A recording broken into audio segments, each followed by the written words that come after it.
vous aura prévenu, la première émission web en direct à la radio avec Variance FM et la société Kinic.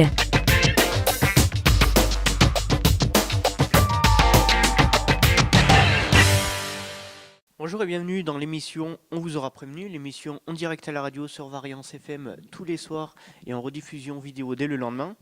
Donc exceptionnellement, pendant 3 jours, nous y étions dans la salle Chavigné de la Maison de la Culture à l'occasion du festival Vidéoforme. C'est donc la dernière journée et pour l'occasion, nous avons le plaisir de commencer l'émission en recevant Gauthier Keyart. Bonjour. Bonjour. Et Stéphane Inck. Bonjour. Bonjour. Alors pour commencer, est-ce que vous pouvez vous présenter en quelques mots ? Vas-y Gauthier. C'est presque le doyen. En quelques mots, à la base, je suis musicien. Ça, c'est un peu le terreau sur lequel plein de choses ont poussé avec le temps. Donc, je touche un petit peu à la photo, un petit peu à la vidéo. J'aime bien la poésie, j'aime bien la littérature en général. Et voilà, donc en fait, j'ai pas un chemin très linéaire par rapport à ce que je fais. J'aime bien, selon les projets qui me passent en tête, essayer de développer un armada de choses que je n'ai pas encore faites précédemment. Et donc on est venu ici présenter un projet qui s'appelle Boo Forever, qui est un hommage à Richard Brautigan. C'est un projet interdisciplinaire, donc il y a de la vidéo, il y a de la musique, il y a de la poésie, et puis de l'impro, et voilà. Là, j'étais déjà un petit peu débordé par rapport à les questions que tu posais, mais voilà. Bonjour, donc moi je suis Stéphane Inck, donc je suis musicien, ingénieur du son, producteur. Et donc voilà, donc je suis à Vidéoforme pour le projet Boo Forever avec Gauthier. Et sinon je travaille en studio et puis au niveau artistique, je suis artiste sonore et j'ai des projets de poésie sonore. Donc voilà, pour quelque part le CV succinct. Voilà. C'est la première fois que vous venez à Vidéoforme ? Pour ma part, c'est la première fois que je suis physiquement ici. Je pense qu'il y a 2 ans, il y avait une vidéo sur laquelle... 2014, oui, sur laquelle Gauthier et moi on avait fait la musique. Un film qui a été réalisé d'ailleurs par Jonas Loix, qui a fait les images et la scénographie de Boo Forever. Et c'était le cinéaste l'inverse. Donc, je suis déjà venu à Vidéoforme, mais pas physiquement. Voilà. Et vous ? J'y suis venu en 2014 en fait.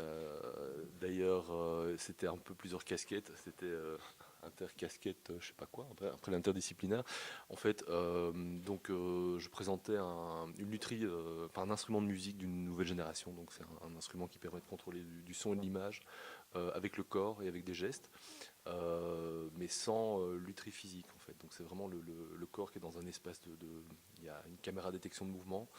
Et voilà, donc j'ai présenté ça, j'ai participé, il y avait une espèce de jukebox comme ça, un hommage à John Cage, il y a eu la bande son du cinéaste et l'inverse, j'ai fait partie du jury, court-métrage, et il y a un ami, mais ce sont des hasards, il n'y a pas eu comme ça le truc qui a été envoyé, en fait, il y a un ami qui a présenté une performance dont j'avais également fait la musique. Donc voilà, en 2014, j'étais à Vidéoforme et j'étais même bien. Voilà. Et c'était vraiment un grand moment. Je suis très content d'être de retour, de retrouver l'équipe. Et puis j'aime bien la ville et je trouve que c'est vraiment un festival que j'aime beaucoup, quoi. Voilà. Donc hier, vous avez présenté une performance intitulée Boo Forever. Donc est-ce que vous pouvez nous dire quelques mots à ce sujet ? Alors, Boo Forever, voilà, donc c'est un hommage, mais le mot hommage n'est pas plus tout à fait adapté finalement avec le temps. C'est un hommage donc à l'écrivain américain Richard Brautigan, qui a écrit entre autres La pêche à la truite en Amérique, qui est probablement son livre le plus connu, qui est un personnage qui a une histoire un peu curieuse en fait, d'amour-haine avec les médias, une histoire aussi de troubles mentaux. Il n'était pas complètement barré, mais il avait des petits problèmes parfois par rapport à connecter avec la réalité. Et il a dans son univers, dans ses romans et dans sa poésie, on retrouve ça, on retrouve un côté décalé, une espèce de vision de la vie qui est à la fois très infantile mais très profonde aussi. Et voilà, donc on avait envie de parler du Bonhomme. C'est un projet qui a donc c'est l'aboutissement de 2 ans et demi de travail. Ce qu'on voulait faire, c'est une forme qui soit pas juste comment dire, une espèce de forme théâtrale où on aurait lu ces textes avec un petit coup de banjo derrière. Ou quoi. En fait, donc Stéphane Jeunesse et moi, on s'est rencontrés en 2013 à Québec. Alors, on est tous les trois, enfin, on vit tous les trois en Belgique, j'allais dire tous les trois belges, je ne veux pas dire ça.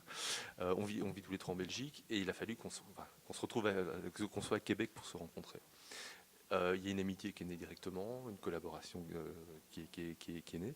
Et voilà, on a travaillé sur diverses petites choses, et puis au moment où l'idée que j'avais en tête a commencé à prendre forme, je leur en ai parlé, et ça a embrayé, c'est devenu une vraie œuvre collective, donc à 3 là. Et on a comme Stéphane vous l'a expliqué, c'est Jeunesse qui s'occupe de tout l'aspect vidéo, qui est très matiériste, qui est très poétique. Enfin, tout est poétique dans le spectacle.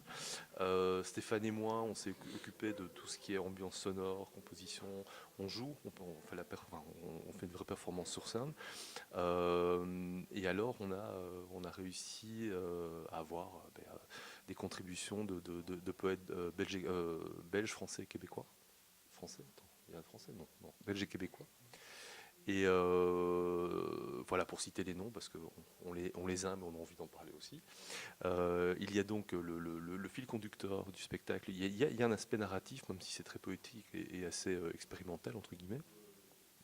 Le fil conducteur du spectacle, ce sont des extraits d'un livre qui s'appelle Mayonnaise, qui a été écrit par un gars qui s'appelle Éric Plamondon, qui est un essai magnifique, vraiment très très beau, un essai donc consacré à Richard Brotigan. À côté de ça, on a des contributions donc d'un ami belge qui s'appelle Vincent Tholomé, qui est souvent avec nous sur scène, en fait, qui vient défendre ses textes sur scène.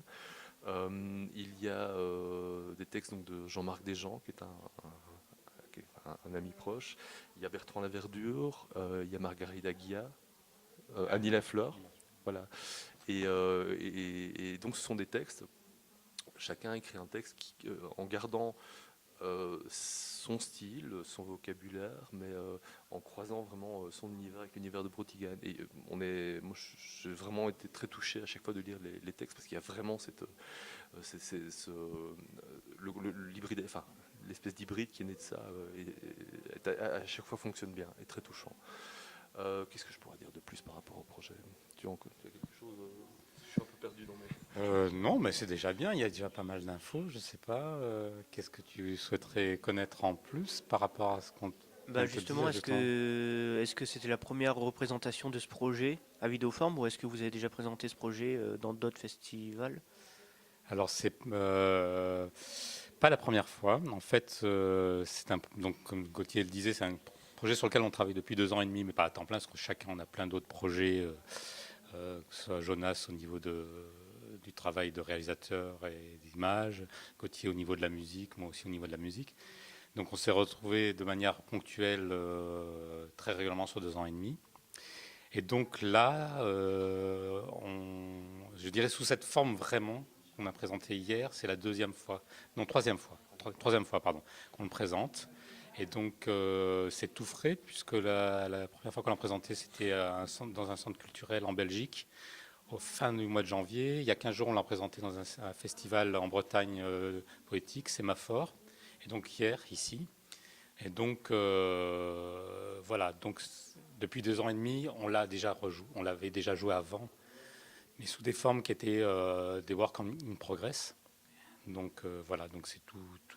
Je dirais que même s'il y a 2 ans et demi de travail derrière, c'est tout neuf, quoi, tout nouveau. C'est vraiment cette forme-là que maintenant on a envie de diffuser un peu partout, dans des festivals et avec des promoteurs. Donc voilà.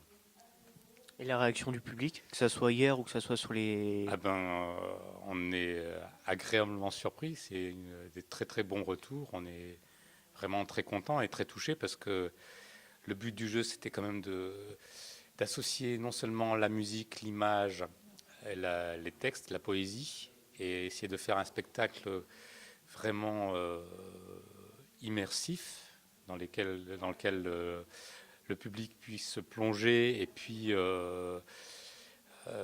quel que soit le type de public, que les gens connaissent ou pas, Richard Brotigan, soit sensible ou pas à la poésie, connaissent éventuellement Jean-Marc Desjans, Annie Lafleur, Vincent Tholomé ou pas. C'était absolument pas le but du jeu.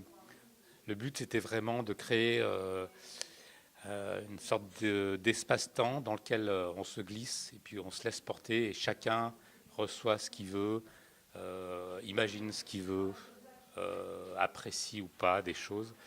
Et donc les retours sont vraiment très très positifs. Les gens viennent nous parler après le spectacle, nous disent qu'ils ont été touchés, qu'ils ont découvert un auteur qu'ils ne connaissaient pas, ou un univers, ou qui redécouvrent un auteur qu'ils avaient lu il y a des années et qu'ils avaient un petit peu oublié.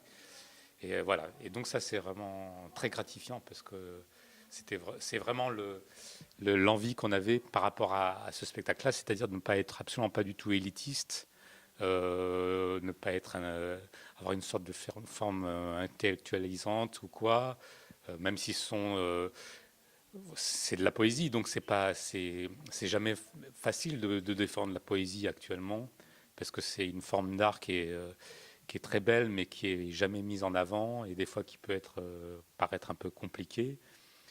Il y a la musique en plus, et puis il y a la vidéo, donc il faut arriver à trouver quelque part le juste équilibre entre toutes ces formes d'expression pour créer un univers dans lequel certaines personnes arrivent à rentrer, et nous on est sur scène pour jouer, et donc on a envie aussi de donner et de partager avec le public. On n'est pas juste là pour jouer une partition et puis c'est tout. Donc c'est plein de petites choses très subtiles qu'on ne maîtrise pas, mais qu'il faut arriver à transmettre. Et puis il y a vraiment l'aller-retour entre ce qui se passe sur le plateau et dans la salle. Donc voilà, on ne joue pas pour nous, on joue pour un public. Alors justement, dans ce projet, vous avez eu en quelque sorte une collaboration avec différents poètes. Est-ce qu'il y en a certains qui ont pu déjà voir le projet fini? Je te laisse répondre. Il y en a deux en fait qui ont vu le projet et qui ont participé. Donc il y a l'artiste belge dont je vous parlais, Vincent Tholomé, et Jean-Marc Desjans qui est venu en octobre 2016 en Belgique. Et on a fait une date, donc un work in progress, comme expliquait Stéphane. On a fait une présentation au Musée d'Art Moderne de Luxembourg, au MUDAM. Et donc c'est intéressant parce que effectivement nous on a travaillé. Il y a toujours eu on a montré les vidéos, on a montré un peu comment les choses évoluaient. Mais ce qui est vraiment intéressant, et je pense que c'est une dynamique qu'on va garder. On va pas faire évoluer la forme encore dans tous les sens, mais c'est clair que parfois il y a des choses. Comment dire, on n'avait pas une structure établie au départ.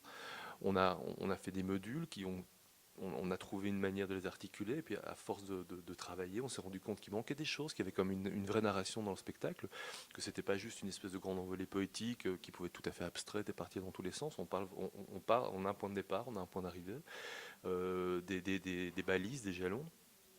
Et donc en fait, ce qui est intéressant, c'est que Jean-Marc et Vincent, le feedback qu'on a eu après le spectacle était vraiment bien parce qu'ils ont mis en avant des points qui ne fonctionnaient pas, que nous on n'avait pas forcément ressenti. Et ce qui est intéressant, c'est que comme on fait au niveau performance, il y a une bande son et on fait beaucoup d'impro. Les performances sont jamais deux fois les mêmes, donc effectivement le rapport au public il est là aussi. Je pense qu'il y a il y a vraiment, comme tu dis, il y a ça, il y a un échange d'énergie comme ça. Je suis pas mystique, hein, mais il y a vraiment ça, il y a quelque chose, ça nous transforme. Et donc voilà, en fait, on est très attentif aux avis. Ça ne veut pas dire que dès qu'on nous dit oh non, ça j'ai pas aimé, on va vite aller changer. Mais je pense que il y aura peut-être encore des toutes petites choses comme ça qui vont changer. Avec le temps, on se rendra compte peut-être que ça fonctionne moins bien que ça. Par contre, ce que tu disais, je trouvais vraiment intéressant, dans ton sens, c'est la poésie, c'est exigeant. moi, parfois, je me dis que la forme qu'on présente, elle n'est pas facile. Et en fait, à chaque fois, le public vient, applaudit, vient vers nous, discute et tout, et on se rend compte que c'est pas forcément aussi exigeant. Et j'ai l'impression, c'est vraiment empirique, c'était pas du tout quelque chose qu'on s'est dit au départ, que la poésie n'est pas forcément facile à aborder, d'autant que il y a une série de poèmes qui sont récités avec un accent québécois quand même qui est là, donc c'est pas toujours facile de capter tous les mots. Mais j'ai l'impression que ce qui se passe quand on joue, c'est que finalement,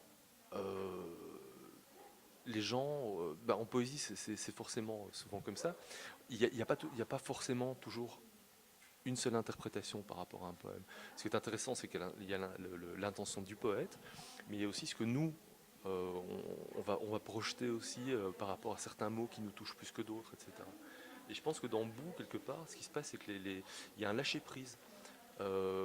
Si ça fonctionne, si les gens rentrent effectivement, si cette immersion fonctionne, il y a ces mots, il y a ces images, il y a ces sons, et quelque part, voilà, une fois de plus, les gens gardent des souvenirs, gardent des traces, certaines images, certains sons, enfin certains mots, et tout ça, et donc quelque part, c'est peut-être une manière de faire ressentir la poésie plutôt que de simplement l'écouter ou quoi que ce soit. Et du coup, j'ai l'impression que ça, entre guillemets, que ça facilite un peu le rapport à la poésie. Le fait de la présenter dans cet ensemble, donc avec texte, vidéo, musique, et que du coup ça rend la chose peut-être un petit peu plus accessible. Parce que je me dis, à certaines fois on joue, et je me dis là, on est quand même dans ce passage-là, il est un peu dur et tout. Et en fait non, je crois que on a une proposition qui est entière, on adhère, on n'adhère pas, mais qui est beaucoup moins difficile que je pense au départ, j'ai l'impression. Justement, on peut dire en quelque sorte, c'est un peu le futur de la poésie. Oh, pas forcément, nous on se pose pas, on n'est pas poète, on aime la poésie, on a pas mal d'amis qui sont écrivains de romans ou poètes. C'est vrai que c'est quelque chose qu'on chérit, que chacun, enfin, à travers Bout, mais aussi dans nos projets individuels, qu'on essaie de mettre en avant dès qu'on peut. Moi j'ai un duo avec Jean-Marc Desjans. C'est pas évident parce qu'il vit à Montréal, mais on essaie de se voir, je sais pas moi, tous les ans, essayer de faire quelques dates ensemble. Il y a une vraie amitié, et c'est vrai qu'il a un univers qui est très dur et assez complexe de prime abord. Et à force de le fréquenter, à force de lire ses textes et tout, en fait, c'est quelque part, c'est pas que je ne connaissais pas la poésie avant d'avoir rencontré Jean-Marc, mais le fait de le connaître vraiment bien, ça m'a permis de mieux comprendre ses textes et de mieux comprendre d'autres textes, parce que j'ai un autre rapport à la poésie, une autre temporalité, mais une autre manière ça se lit pas comme un roman, c'est un texte et puis après on médite un bon coup. Donc, futur de la poésie, non, pas forcément, parce que je crois que la poésie en soi, moi je trouve ça très bien que ça reste une forme qui reste. Enfin, il y a plein de manières de l'écrire, il y a plein de poètes. Moi j'ai rencontré des gens là, depuis quelques années absolument incroyables, que ce soit des auteurs, notamment. Il y a une auteure, comment elle s'appelle encore, voilà, dans des festivals, j'ai rencontré plein de gens qui explorent le mot, la forme de plein de manières différentes. Et c'est là que se situe le futur de la poésie. Ça reste dans l'écriture. Après, nous, ce qu'on propose, c'est une chose. Il y a comment dire, les gens de Rhizome. Il y a à Québec.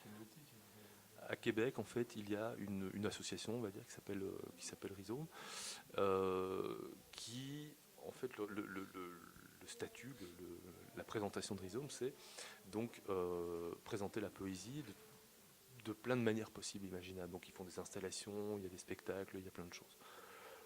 Alors, par contre, par rapport à nous, je crois que ça... En tout cas, moi personnellement, ça va me faire aborder les choses par la suite d'autres spectacles de manière tout à fait différente, parce qu'on a vraiment les 2 ans et demi. Il s'est passé plein de choses, il y a eu plein de réflexions, il y a eu par rapport à... c'est plus juste un média, c'est plus juste notre rapport à l'instrument, notre rapport à la mélodie, c'est un rapport au texte, c'est un rapport à l'image, c'est une scénographie, c'est tout un truc. Moi je pense que ce spectacle pour moi c'est un futur. Il va y avoir des choses que je vais personnellement garder et développer, mais par rapport à la poésie, non, j'irai pas jusqu'à dire ça quand même. Oui, par rapport au futur de la poésie, j'aurais pas par rapport à Boo Forever cette prétention-là. Ouais, pour moi, ça m'a permis, comme dit Gauthier aussi, d'aborder la poésie autrement, différemment. Peut-être avoir certaines clés d'accès aussi, puisqu'on travaille avec des auteurs, des gens qui sont proches maintenant. Donc on a des discussions, des conversations par rapport à ce qu'ils ont écrit. On demande aussi, comme à l'école, des explications par rapport à ce qu'ils ont voulu écrire, qu'on comprenne aussi les choses. Donc moi je dirais plutôt que Boo Forever, c'est un spectacle, c'est une proposition. Voilà. Après, effectivement, ça rentre dans le cadre de la poésie, mais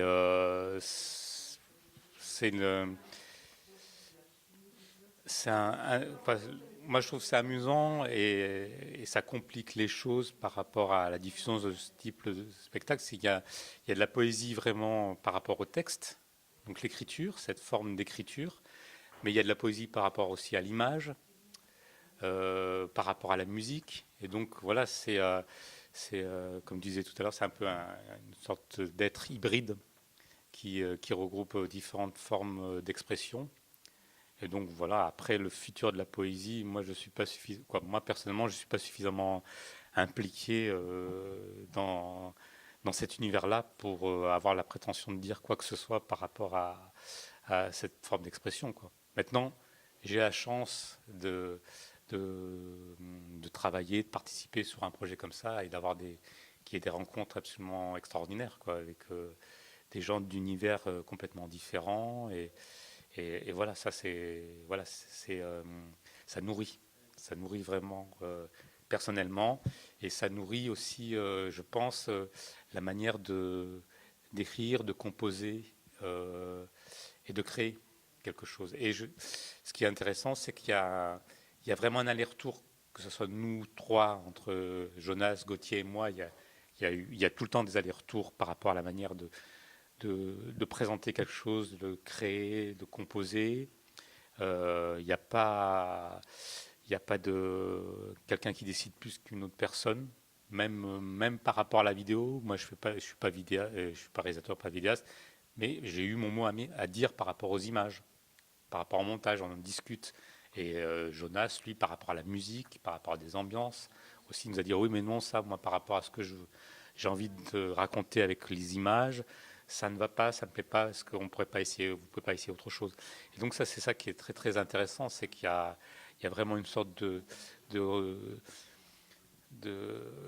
d'endroit où on se retrouve, où la création est vierge de toute quelque part de contingence personnelle et de tiraillement. On propose. Après, effectivement, des fois, on n'est pas d'accord. Puis des fois, il y a plus ou moins de tension, mais voilà, c'est tout le temps vraiment bienveillant. Et ce qui est super, c'est qu'il y a donc ces auteurs qui nous ont rejoints, qu'on a contactés donc pendant le développement du projet, et qui sont vraiment inclus dans le projet et qui ont fait des propositions.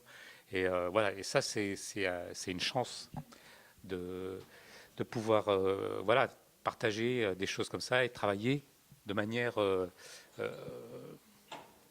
simple, voilà, très simple. Et est-ce que vous avez des dates prévues prochainement, justement pour représenter encore le projet? Alors on en a une à Casablanca, donc au FIAV, au Festival international d'art vidéo, c'est ça, hein, l'acronyme c'est ça. Hein. Et donc là c'est au fin du mois d'avril, donc on va le présenter là-bas. Et puis dans l'immédiat, je pense que c'est tout dans les dates arrêtées. Et on en pour parler pour d'autres dates. Là, ça sera l'automne déjà. Mais on n'a pas encore, c'est pas encore sûr, donc on peut pas vraiment en dire plus.